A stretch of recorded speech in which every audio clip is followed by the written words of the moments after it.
शेतकरी मित्रांनो, महाराष्ट्रातील शेतकऱ्यांसाठी एक अत्यंत महत्त्वाची बातमी आहे. राज्य सरकारने पुन्हा एकदा शेतकऱ्यांच्या हिताचा विचार करून कर्जमाफीचा निर्णय घेतला आहे. विशेषतः जुलै 2019 ते ऑगस्ट 2019 या कालावधीत अतिवृष्टीमुळे ज्या शेतकऱ्यांचे पिकांचे नुकसान झाले, अशा शेतकऱ्यांसाठी ही कर्जमाफी योजना जाहीर करण्यात आलेली आहे. या निर्णयासाठी शासन निर्णय म्हणजेच जी.आर. देखील जारी करण्यात आलेला असून त्यामध्ये या योजनेची सविस्तर माहिती देण्यात आलेली आहे. नमस्कार शेतकरी मित्रांनो, तुम्हा सर्वांचं आपल्या फार्मर्स वर्ल्ड या युट्यूब चॅनलवर स्वागत आहे. मित्रांनो, तुम्ही जर आपल्या चॅनलवर नवीन असाल तर आपल्या चॅनलला सबस्क्राईब करून बेल आयकॉनला अवश्य प्रेस करा, जेणेकरून असेच नवनवीन व्हिडिओ सर्वात अगोदर तुम्हाला बघायला मिळतील. चला तर व्हिडिओला सुरुवात करूया.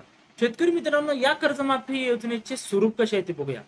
राज्य सरकारने 2024 मध्ये जाहीर केलेल्या या कर्जमाफी योजनेअंतर्गत काही निवडक जिल्ह्यातील शेतकऱ्यांच्या पीक कर्जाची माफी करण्यात येणार आहे. या योजनेअंतर्गत 52,565,00,000 रुपये इतकी रक्कम वितरित करण्यात येणार आहे. तसेच 2023च्या हिवाळी अधिवेशनामध्ये 379 कोटी रुपयांचा निधी मंजूर करण्यात आला होता. या निधीचा वापर करून जुलै 2019 ते ऑगस्ट 2019 या कालावधीत पूर परिस्थितीमुळे ज्या शेतकऱ्यांच्या पिकांचे नुकसान झाले आहे, अशा शेतकऱ्यांना सर्व जिल्ह्यांमध्ये कर्जमाफीचा लाभ हा मिळणार आहे. शेतकरी मित्रांनो, या कर्जमाफी योजनेचा लाभ कोणत्या शेतकऱ्यांना सर्वात अधिक मिळणार आहे ते बघूया. जुलै 2019 ते ऑगस्ट 2019 या कालावधीत अतिवृष्टीमुळे ज्यांच्या पिकांचे नुकसान झाले आहे व ज्या शेतकऱ्यांनी पीक कर्ज घेतले होते आणि नैसर्गिक आपत्तीमुळे ते परतफेड करू शकले नाहीत व ज्या शेतकऱ्यांची नावे बँकांच्या कर्जदार यादी समाविष्ट आहे, अशा शेतकऱ्यांना या कर्जमाफी योजनेचा खूप मोठा लाभ होणार आहे. शेतकरी मित्रांनो, या योजनेची अंमलबजावणी राज्यातील सर्व जिल्ह्यांमध्ये करण्यात येणार आहे. यासाठी जिल्हा स्तरावर समिती स्थापन करण्यात आली आहे. या समितीमध्ये जिल्हाधिकारी, जिल्हा अधीक्षक, कृषी अधिकारी, जिल्हा बँक अधिकारी आणि इतर संबंधित विभागांचे अधिकारी समाविष्ट आहे.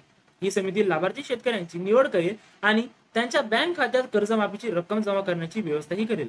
शेतकरी मित्रांनो, कर्जमाफी योजनेचा लाभ घेण्यासाठी पात्र शेतकऱ्यांना काही निश्चित प्रक्रिया पूर्ण करावी लागेल. ते म्हणजे काय बघून घेऊया. शेतकरी मित्रांनो, तुम्हाला अर्ज हा भरावा लागणार आहे.